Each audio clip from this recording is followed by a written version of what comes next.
अस्सलाम वालेकुम नाज़रीन, आप देख रहे हैं स्टेट क्राफ्ट और मैं हूं सैयद मुज़म्मिल शाह। पॉलिटिकल डिस्कशन पर जाने से पहले हम इस वक्त सैलाबी सूरत हाल की बात करेंगे।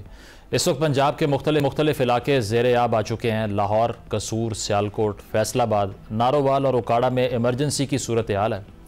कई इलाकों से शहरी इनखला कर रहे हैं। आज चेयरमैन NDMA और DG-ISPR लेफ्टिनेंट जनरल अहमद शरीफ की तरफ से भी रेस्क्यू ऑपरेशन के बारे में आगाह किया गया, जिन्होंने बताया कि इस वक्त 3 दरियाओं पर हंगामी सूरत हाल है। हमने ये भी देखा कि सैलाब की मुमकिन सूरत हाल से आगाह करने के लिए भारतीय हाई कमीशन की जानिब से भी पाकिस्तान को अलर्ट किया गया, जो पाक भारत जंग के बाद दोनों ममालिक के दरमियान ये पहला बड़ा राब्ता है।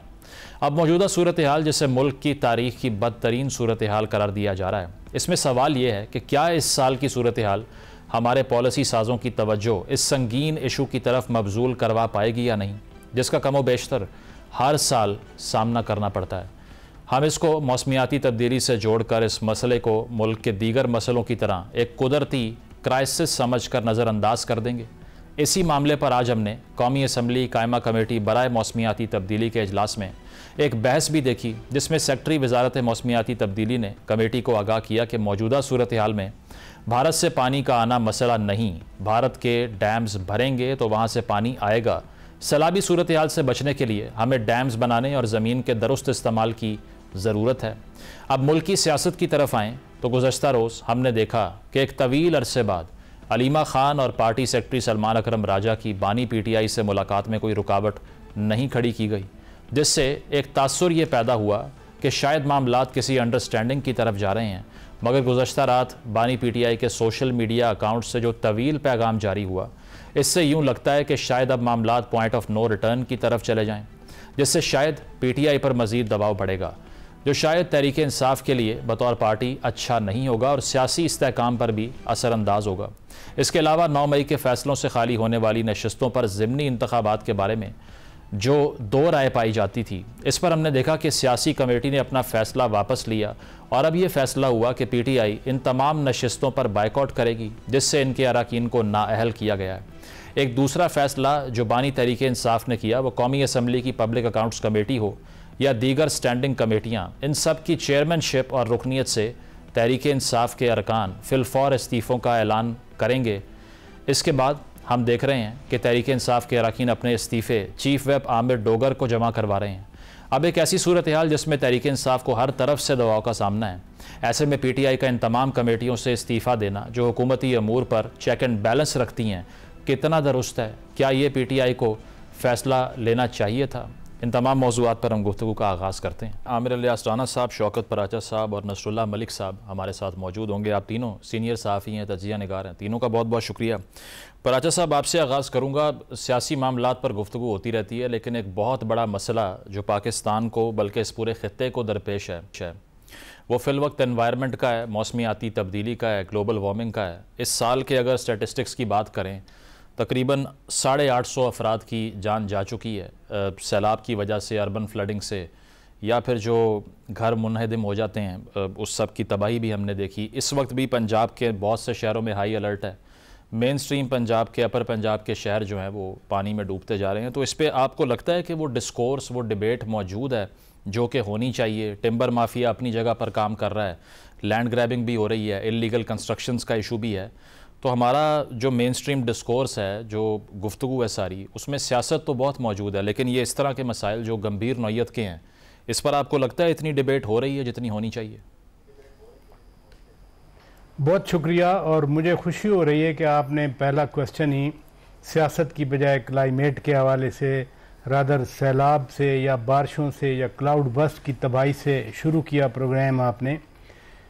जब भी सैलाब आ रहा होता है, आना होता है, मानसून तो हर साल आती हैं, तो डिस्कोर्स तो उसी वक्त वो भी पार्शल होता है। मसलन आज आधे दिन से ज़्यादा खबरें ये चलती रहीं कि फ़लाँ ने कमेटी से इस्तीफ़ा दे दिया, फ़लाँ ने फ़लाँ का हुक्म मान लिया।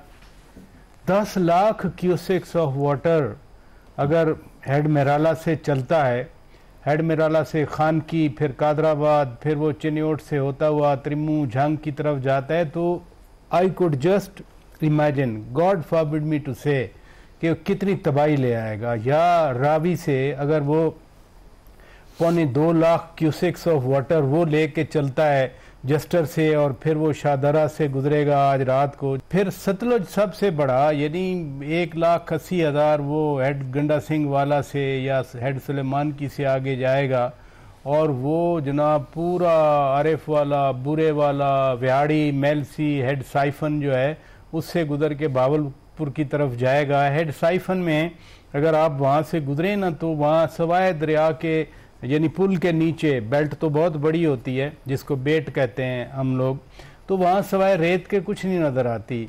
मुझे सच्ची बात है ये बताते हुए या कहते हुए डर लग रहा है कि 1,80,000 या 1,00,000 का रेला भी अगर हेड साइफन से निकलता है तो फिर अल्लाह ताला से दुआ ही बंदा कर सकता है। और इससे पहले हमने ये इधर शांगला में, स्वात में, बुनेर में, मैं खुद बुनेर गया था, मैंने शो भी किया, जो तबाही देखी यकीन नहीं आता अपनी आंखों पे, या लोग जो बातें करते हैं उनको सुन के कि ये कितनी तबाही है। काश ये 10-15 साल जब से वार्निंग्स आ रही थी कि क्लाइमेट चेंज का हम बस शिकार हैं, क्योंकि 2010 का फ्लड मैंने खुद वो गंबट खैरपुर तक मैं इंडस के किनारे गया, 2022 में फिर सैलाब आया, तो सैलाब के दिनों में हम बड़े एक्टिव, मीडिया में भी, पार्लियामेंट में भी, प्रोनाउंसमेंट्स में भी, मीटिंग में भी, जो एक कंक्रीट ठोस किस्म के इकदाम लेने होते हैं, और वो हैं क्या। मसलन स्वात में हमने देखा 2022 में पानी आया और वो जो इंक्रोचमेंट थी रिवर के अंदर वो सारी उड़ गई, और बड़े बड़े होटल्स हमें गिरते हुए नज़र आए। तो कम से कम 2022 के बाद 2023 गुजरा, 24 गुजरा, खाली करा ली जाती वो चीज़ें, या जहाँ जहाँ आबादियाँ बढ़ी हैं दरियाओं के किनारे, वाटरवेज के किनारे। अभी मैं एक बोर्ड देख रहा था, उसमें लिखा हुआ था रावी हाउसिंग सोसाइटी, वो सारी डूबी हुई है, पानी अभी आया, हालांकि रात को बड़ा रेला गुजरना है। तो जो वाटरवेज हैं वो कहते हैं कि पानी अगर आप रास्ता रोकेंगे तो 100 साल भी अगर पानी को मौका मिलेगा तो वो अपनी रिक्लेमेशन करेगा, अपनी जो जगह है वो लेगा। तो रावी में तो नज़र आ रहा है, सतलुज में नज़र आ रहा है। सतलुज में तो ये हुआ है चूंकि वो दरिया भारत को दे दिया गया था रावी की तरह, तो सतलुज में तो कभी पानी नहीं आता। 1988 में इतना फ्लड आया था, उसके बाद 94-95 में थोड़ा पानी आया। चनाब में 2014 में इधर से आप लाहौर या इस्लामाबाद से जो भी लोग गुजरते हैं बहुत पानी था, लेकिन फिर भी नाला डेक का देख लें, नाला 1 का देख लें, इधर नारोवाल पसरूर की तरफ, शकरगढ़ की तरफ, सही मजाल है हमने कोई जगह छोड़ी हो, बस्तियां बना दी, आबादियां बना दी, सोसाइटियां बना दी। ऑफ सीजन में जब मानसून नहीं होती, पानी नहीं आ रहा होता, कम अज कम बाकी जो मर्जी करें, एक जहां हमारा बस नहीं चलता, हम कुछ नहीं कर सकते, मसलन एमिशन है जिसकी वजह से ये क्लाउड बस्ट हैं या क्लाइमेट चेंज है, वहां तो हम दूसरे मुल्कों की शिकायत करें, इंडस्ट्रियलाइज वर्ल्ड का शिकायत करें, हम तो 1% भी एमिशन कंट्रीब्यूट नहीं कर रहे। लेकिन ये जो चीजें हैं जो हम कर सकते हैं, जो हर साल हमें भुगतना पड़ती हैं, यानी अगर सिर्फ बारिशों में आपका 1000 आदमी मर जाए, बह जाए एक घर के। मैं बुनेर में वो गांव बिश्नोई में गया, वहाँ वो जाफिर शाह साहब थे, वो कहते हैं मेरे घर के 19 बंदे चले गए इसमें, एक और बराबर वाला घर था उसके 8 बंदे चले गए। आप कह रहे हैं ह्यूमन ट्रेजेडी बहुत बड़ी है, इस पे आमिर इलियास राना साहब, ये पराचा साहब जो बात कर रहे हैं कि बर वक्त इकदाम ना करना, पख्तूनख्वा में मैं देख रहा था पिछले 15 साल में 20 से 25% जो ट्री कवर है वो कम हुआ है, यानी कि डिफॉरेस्टेशन हुई है, टिम्बर माफिया भी काम कर रहा है और वहाँ पर तबाही भी ज़्यादा हुई इस साल। इसके साथ साथ पंजाब में भी इलीगल कंस्ट्रक्शंस का इशू है। अब कौन सी राना साहब ऐसी सियासी पार्टी है जिसके पास क्लाइमेट एक्शन का एक पूरा प्लान है, जो अपने वोटर को ये बता रही है, सपोर्टर को, कि हमें अगर आप वोट देंगे तो हम इस तरह से ये जो क्लाइमेट एक्शन है ये करके आपको महफूज कर सकते हैं, डिस्प्लेसमेंट यकीनी बना सकते हैं, या फिर सैलाब को रोकने के लिए मैंग्रोव्स के फॉरेस्ट लगाना, ये सब किसी सियासी पार्टी के एजेंडे में ये चीज़ें शामिल हैं, या सिर्फ वोट को इज़्ज़त दो, हकीकी आज़ादी, इससे ही चलना है पाकिस्तान की सियासत ने? नहीं, ऐसी बात नहीं है। हमारी तमाम सियासी जमातें बहुत ज़िम्मेदारी के साथ बहुत खूबसूरत पेपर पे हर दफ़ा मंशूर तैयार करती हैं, और उस मंशूर के अंदर क्लाइमेट चेंज लिखी हुई होती है। वो कॉपी पेस्ट जो होते हैं ना काम, कि ये कर देंगे वो कर देंगे, तो इसमें तो कोई शक नहीं है कि ज़िम्मेदारी का बड़ा मुजाहरा करती हैं। लेकिन अमली तौर पे तो ज़ाहिर है यही कुछ है कि वो पेपर पे छाप दिया और उसके बाद गुम। आपको पता है केपी में वैसे भी 13 साल से एक पार्टी की हुकूमत है और वो बिलियन ट्री सुनामी ला चुके हैं वहाँ पे। अब वो पता ये लगा है, ये जो खुद देख के आए हैं अपनी आंखों से, और हम सारे देख रहे हैं कि वो दरख्त जो ज़ख़ीरा किए हुए थे टिम्बर माफिया ने, वो कैसे बारिशों में, फ्लड में किस तरह बहते हुए आगे पहुंचे हैं। कि वो तो जंगल के जंगल काट दिए, पता नहीं वो बिलियन ट्री कहाँ लगाए, क्या लगा उनसे, क्योंकि एक्चुअली तो वही क्लाइमेट चेंज बनना था कि पॉजिटिव साइड पे जाना था। दूसरी तरफ आपने अब बता दिया कि मतलब ज़ाहिर है हाउसिंग सोसाइटियाँ हैं, उसके अंदर हर हुकूमत ने अपने अपने इजाज़तनामे दिए हैं, मनसूख तो किसी ने नहीं किए। चाहे वो रावी पे, जिस पे हम कुछ दिन पहले मजाक भी कर रहे थे कि इंडियन मीडिया ने वहाँ पे तो बंदरगाह भी बना दी थी, मंदिर तो अब बना है लेकिन उन्होंने तो फतह भी कर लिया था। और फिर कराची में आप देख लें, अंदरून सिंध देख लें, जिन लोगों ने कौम परस्तों को बाकायदा एक प्लान के तहत कुछ नहरों के ख़िलाफ़ लाए, वो हर इस फ्लड से, जब वो बलूचिस्तान और सिंध के बॉर्डर पे होता है तो बलूचिस्तान के नसीराबाद डिवीज़न को डबोने में महारत रखते हैं और सिंध के वडेरों को बचा लेते हैं।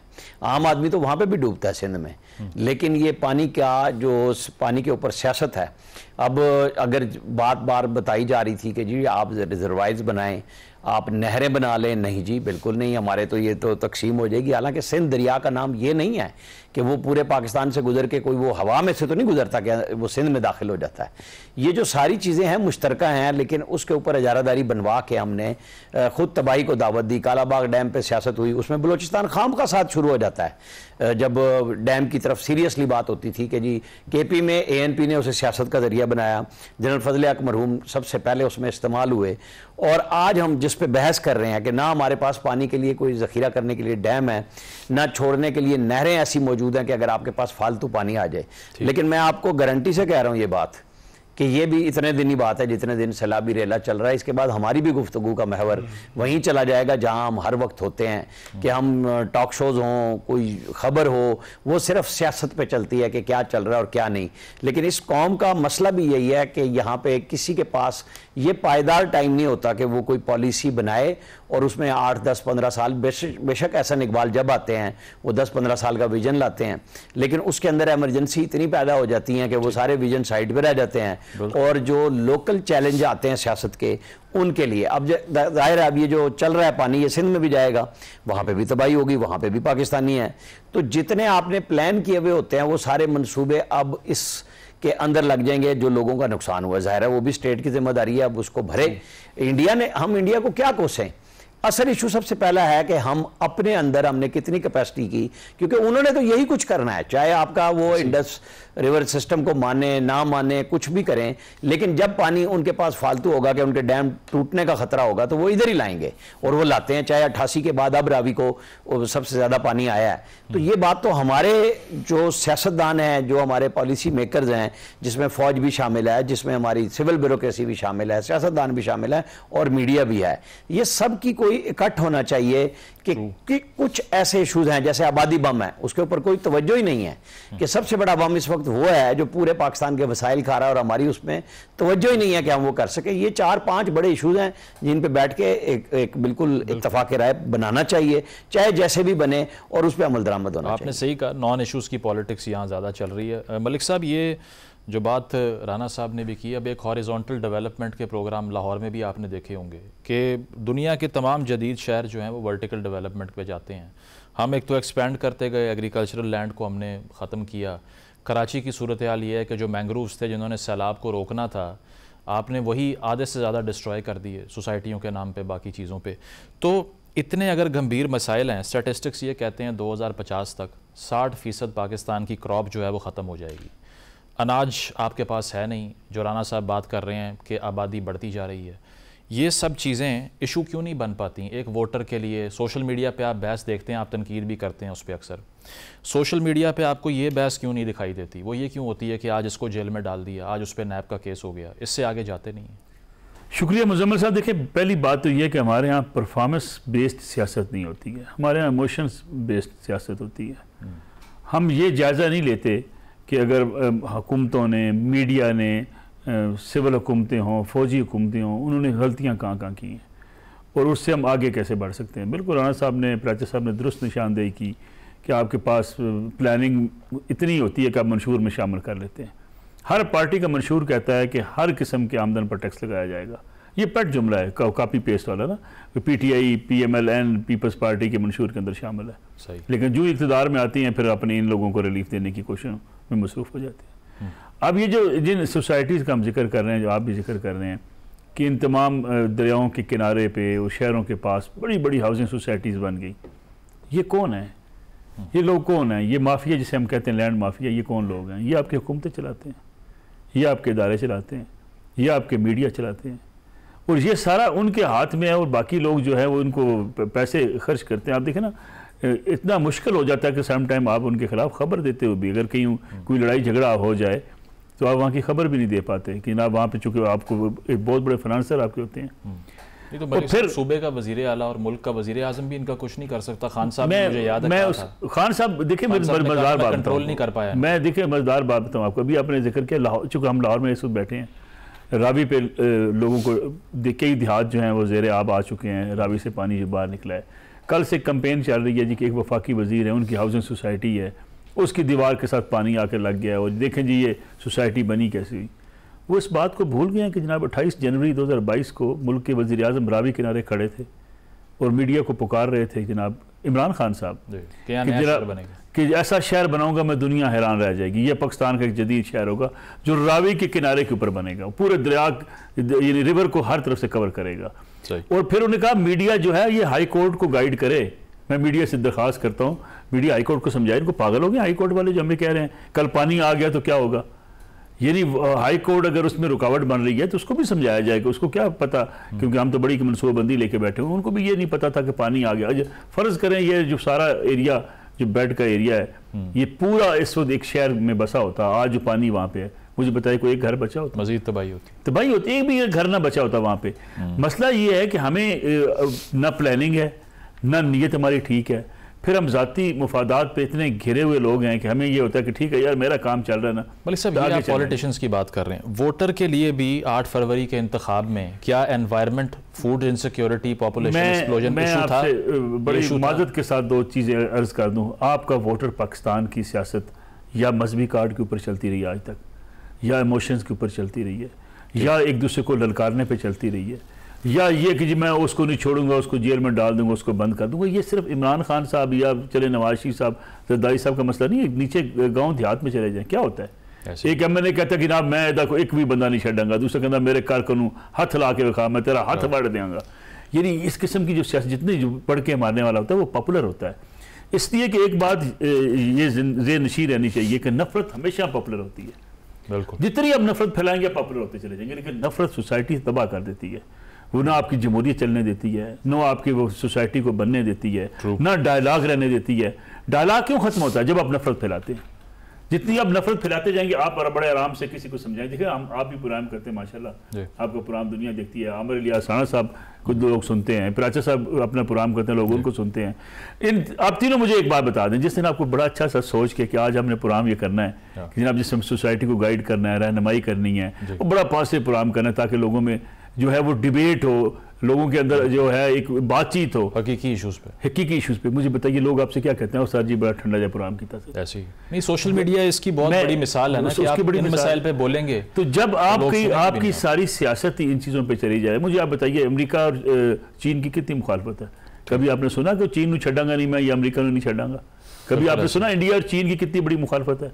कभी आपने को वहाँ ललकारता हुआ सुना किसी को कि यहाँ तो हम ललकारना शुरू हो गए थे दीगर ममालिक को भी कि हम तुम्हें छोड़ेंगे नहीं, हम होते तुम कौन होते हो हमें? इसलिए कि ये पॉपुलिज्म है, और पॉपुलिज्म एक दुनिया का बड़ा चैलेंज है हमारे पास। चूंकि हम ज़्यादा नालायक किस्म के लोग थे, हमने इसको किसी और तरीके से अडॉप्ट कर लिया, लेकिन दुनिया के लिए भी एक चैलेंज। बिल्कुल ठीक है, प्रोग्राम में एक ब्रेक शामिल करते हैं, ब्रेक के बाद वापस आएंगे। Stay with us.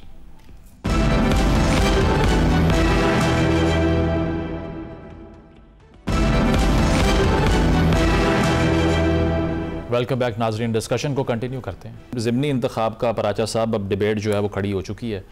पहले खान साहब की तरफ से कहा गया कि बॉयकॉट करना है, पॉलिटिकल कमेटी ने कुछ और कह दिया। अब बिलाखिर जो फिल वक्त का फ़ैसला है, जो मुझे नहीं मालूम कि कल रहता है या नहीं रहता, वो ये है कि NA 129 के ऊपर जो है वो PTI कंटेस्ट करने जा रही है, और उसके अलावा वो कह रहे हैं कि जहाँ पर नाअहलियाँ की गई हैं वहाँ पर तो हम कंटेस्ट नहीं करेंगे। ख्वाजा आसिफ साहब ने इसका जवाब दिया, उन्होंने कहा कि जहाँ कुर्सी और हुकूमत हो वहाँ इलेक्शन लड़ने का आपको शौक़ है, जहाँ आपको लगता है कि आप हार जाएंगे वहाँ नहीं लड़ेंगे।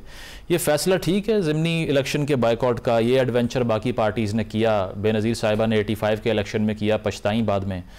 मैदान खाली छोड़ना अच्छी स्ट्रैटेजी है? जिस तरह पहले PTI ने 2 असम्बलियों से रिज़ाइन किया था, अब फिर वैसा ही ट्रेंड है? वैसे तो ये सवाल आपका किसी PTI के बड़े लीडर से पूछना चाहिए कि वो जो पंजाब हुकूमत भी तोड़ी, KP हुकूमत भी तोड़ी, कौमी असम्बली भी खाली की थी ना, 60-70 सीटें थीं, और फिर परवेज़ इलाही बाद में कहते रहे कि मैं तो शुरू से ही मुखालफत करता था। अब 129 में इलेक्शन लड़ रहे हैं क्योंकि वहाँ पर अनफॉर्चुनेटली डेथ हो गई मियां अज़हर मरहूम की, लेकिन बाकी जो हल्के हैं वो कहते हैं कि जी ये कन्विक्शन गलत हुई हैं और अगर इलेक्शन लड़ेंगे तो फिर लेजिटिमेसी देंगे आप उन गलत कन्विक्शंस को। लेकिन जब 8 फरवरी 2024 के इलेक्शन में आप कहते हैं धांधली है 47 जो भी कहते हैं, तो असेंबलियों में बैठ के उसकी लेजिटिमेसी नहीं दी आपने लेजिटिमाइज नहीं कर दिया पूरे उस इलेक्शन प्रोसेस को। आपने तो कमेटियां भी नहीं, आपने चेयरमैन ही PAC की, आज उसका जो मैं पहले रेफरेंस दे रहा था आज उससे रिज़ाइन कर दिया। इससे क्या फ़र्क पड़ेगा? मैदान खाली PTI को नहीं करना चाहिए, नहीं छोड़ना चाहिए, क्योंकि ख़ास तौर पर पंजाब की जो पॉलिटिक्स है उसमें अभी तक वही मैक्सिमम जो रूरल कॉन्स्टिट्यूंसीज हैं वो तो वही बरादरी पे या इन्फ्लुएंस पे चलती हैं। जो पॉलिटिक्स है पंजाब में ख़ास तौर पर इलेक्शन लड़ना, वो उस ख़ानदान की एक पावर परसूट का ज़रिया है, एक इंस्ट्रूमेंट है पावर रिटेन करने का, पावर में रहने का। फैमिली प्रेस्टीज ख़त्म हो जाती है जब आप इरेलीवेंट हो जाएंगे। अब जिनको आप मना कर रहे हैं कि वो ये इलेक्शन नहीं लड़ें, और 85 वाली बड़ी दुरुस्त एग्जाम्पल है कि ये वैसे आजकल मैक्सिमम जितने पॉलिटिशियन हमारे सामने हैं ये तो 85 की ही पैदावार है ना। तो आप अगर आज वैक्यूम देंगे, वो लोग जो आपके साथ खड़े हैं वो तो इरेलीवेंट महसूस करेंगे और अल्टीमेटली हो जाएंगे। इसी वजह से पहले कहा गया कि इलेक्शन नहीं लड़ना, फिर कल अलीमा खान साहिबा या उनकी दीगर बहनें आई, उन्होंने कहा कि खान साहब का सख्ती से हुक्म है कि इलेक्शन नहीं लड़ना, फिर सियासी कमेटी वोटिंग हुई बाकायदा। अगर ये जमहूरी जमात है जैसा कि वो कहते हैं तो फिर तो जिस कमेटी को ऑथराइज किया गया उसमें बाकायदा वोटिंग हुई, बड़ी अच्छी बात है। एक जमहूरी प्रोसेस है कि 20 बंदे बैठे हैं, 25-30 बैठे हैं और वो वोटिंग करते हैं और जो मेजॉरिटी है उसका कहा माना जाता है, फिर खान साहब वीटो कर देते हैं। तो दैट मीन्स के वो जो तासर है कि सिर्फ खान साहब ही हैं जो वो हुक्म दे दें, वो फिर सब पे लागू हो जाता है। राजा साहब मेरा एक सवाल है, राजा साहब मेरा आपसे एक सवाल है। मेरा सवाल ये है कि फिर अगर कोई इलेक्शन जीत कर आता है तो पार्टी फिर उसको क्या ऑफर कर रही है? स्टैंडिंग कमेटी से आप निकल जाएंगे, और अगर अपोजिशन लीडर की बात करें तो आप अचकज़ई साहब को नामजद कर देंगे अपनी पार्टी के, वो होंगे ही नहीं। तो अगर एक शख्स इलेक्शन कंटेस्ट करके आया, उसने बड़ी एफर्ट की है, डोर टू डोर कैंपेन भी की होगी, बाकी गिरफ्तारियों के थ्रेट भी उसने मोल लिए, अल्टीमेटली क्या मिला? MNA बन के भी क्या मिल गया उसको?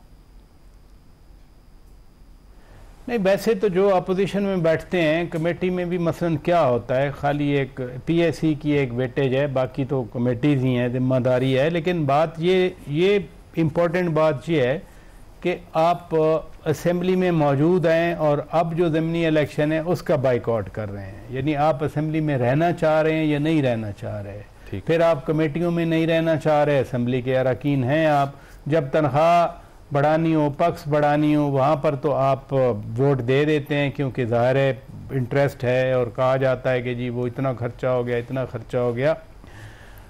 फैसला क्या है?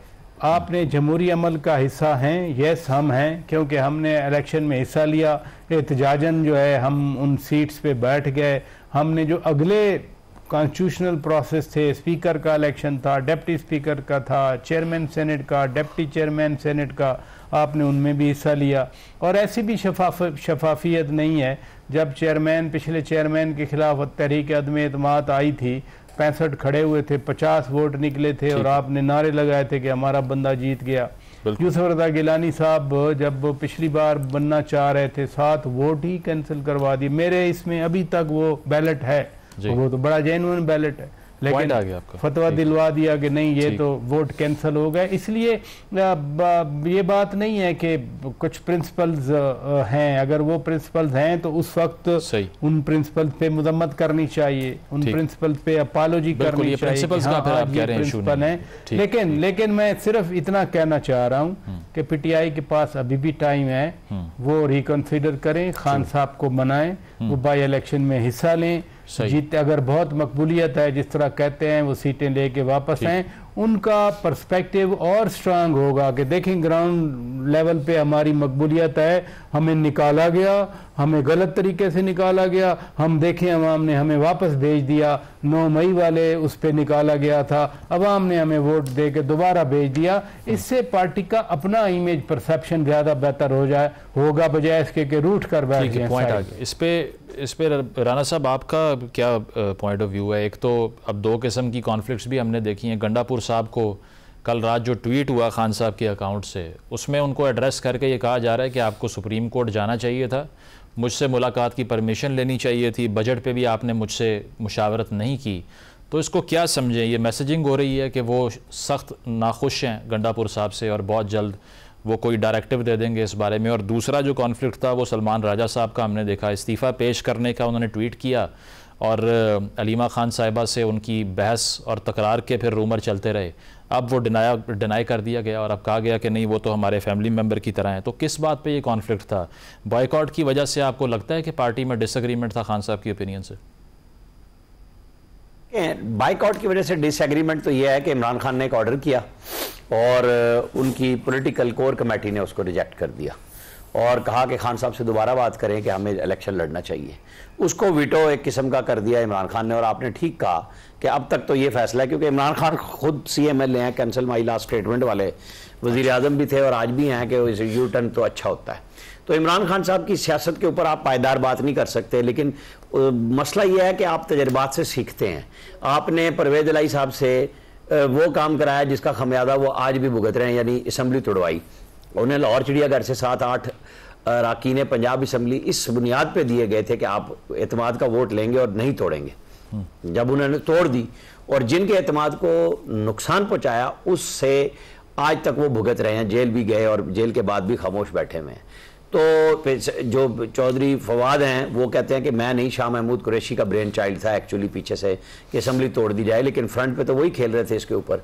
बहुत सारे लोग समझा रहे थे, फिर KP असम्बली भी तोड़ दी और फिर इन्होंने एक निकाली तहकीक कि भाई अगर हम ना करते तो ये बदतरीन हालात हमारे लिए ना पैदा होते।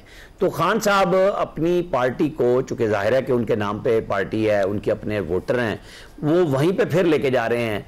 क्योंकि हम सर्कल में अब 78 साल हो गए हमें, तो हम तो उस सर्कल से पहले 14 अगस्त से पहले 77 साल कह रहे थे, अब 78 कह रहे हैं, नहीं निकले। इमरान खान साहब की पॉलिसियां भी वहीं पे खड़ी हैं कि वो एक दफ़ा फिर असम्बलियों से बहरहाल रिज़ाइन की तरफ वो सोच रहे हैं। अब उस सोचने के नतीजे में जो फॉरवर्ड ब्लॉक की कहानियाँ कई दफ़ा आ चुकी हुई हैं, वो फिर वोट की सूरत में KP से भी निकलेगा, वो पंजाब से भी निकलेगा, वो कौमी असम्बली में भी निकलेगा, सिंध में भी निकलेगा कि वो लोग फिर अपोजिशन के लिए, जैसे राजा रियाज थे तो उस तरह के कई अपोजिशन लीडर इनके पास आ जाएंगे। क्योंकि PTI के अंदर एक लंबी कतार है जो सेनेट और कौमी असम्बली में PTI के अपने हकीकी लोग और जो अब नए शामिल हुए थे उनमें से भी लीडर्स अपोजिशन लीडर बनना चाह रहे थे जिनको इमरान खान ने नहीं बनाया।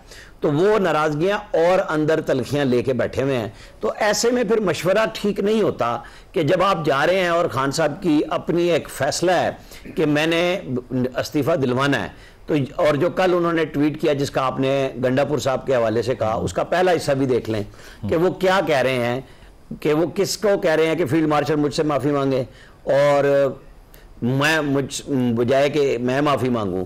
आप ये बताएं कि कब आखिरी दफ़ा ऑफर की गई कि हम आपसे बात करने के लिए तैयार हैं? इस्टेब्लिशमेंट की तरफ से तो एक दफ़ा भी नहीं की गई।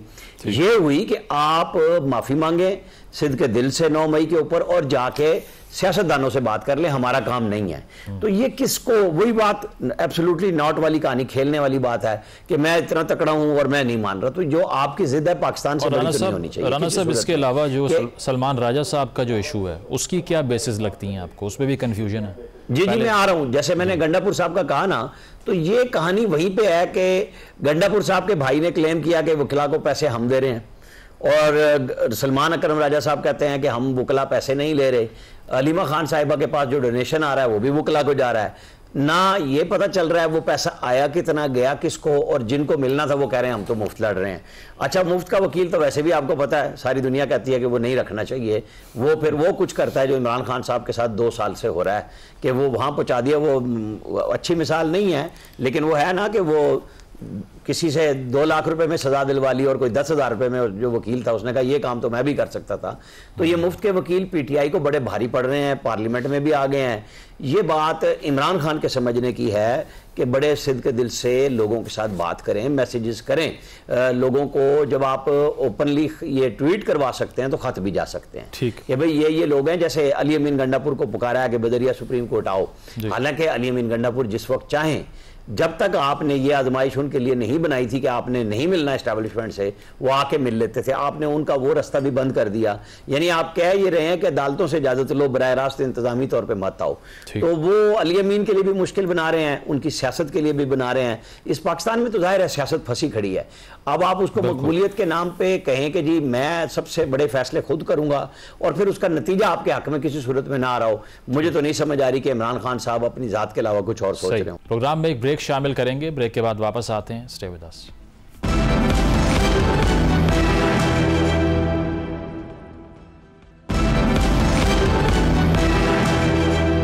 वेलकम बैक नाजरीन। पैनल हमारे साथ मौजूद है, गुफ्तगू को आगे बढ़ाते हैं। मलिक साहब, ये जो हम बात कर रहे हैं, अब ये स्टाइल ऑफ पॉलिटिक्स रहा है पीटीआई का, एक विनर टेक ऑल वाली चीज़ है कि या सब कुछ ही ले लेंगे या सब हार जाएंगे।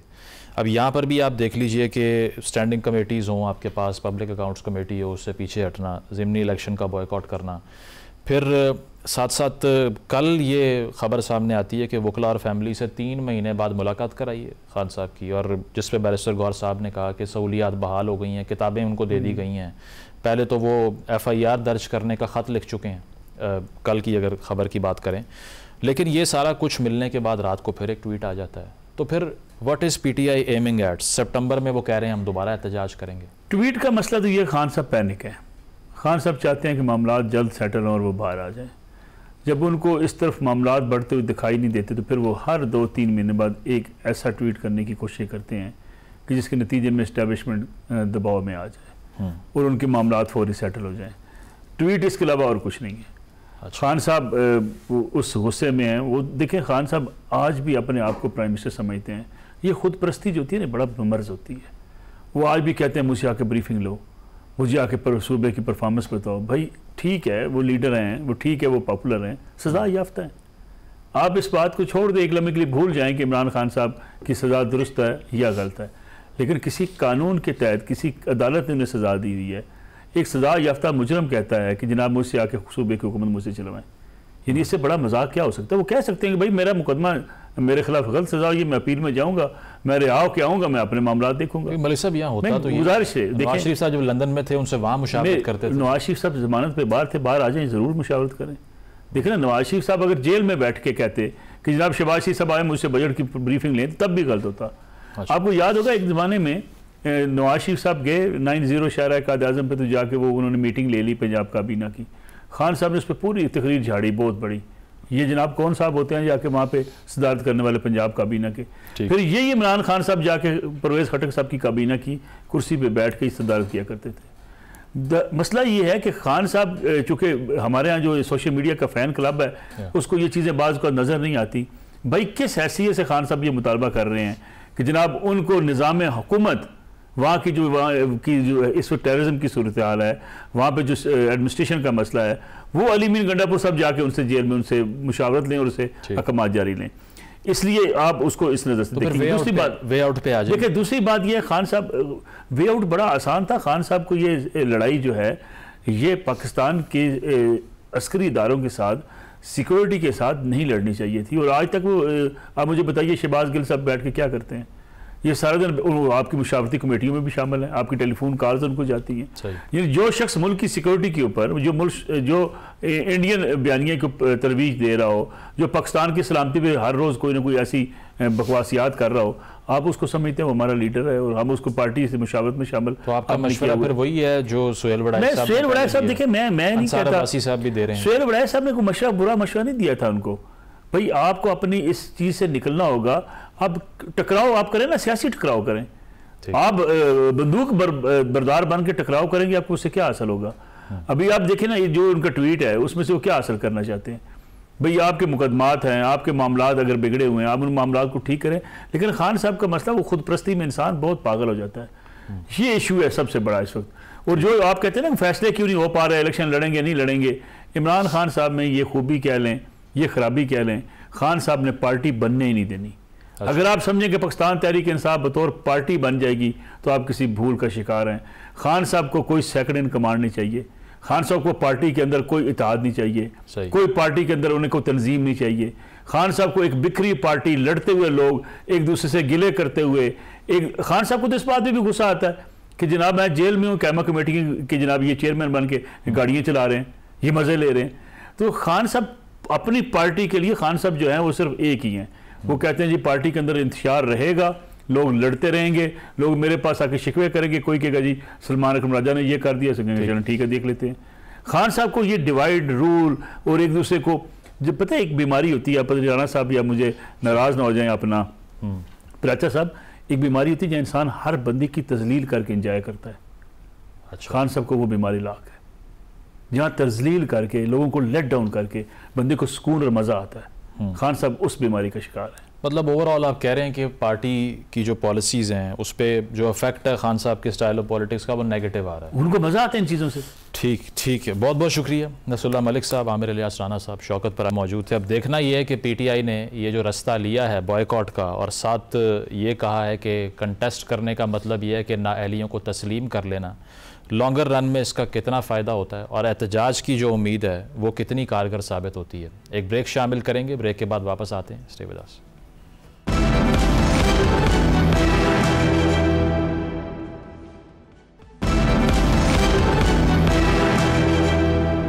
नाज़रीन, प्रोग्राम आपने मुलाहिज़ा किया, फ़ीडबैक ज़रूर दीजिएगा। इजाज़त दीजिए, अल्लाह हाफ़िज़।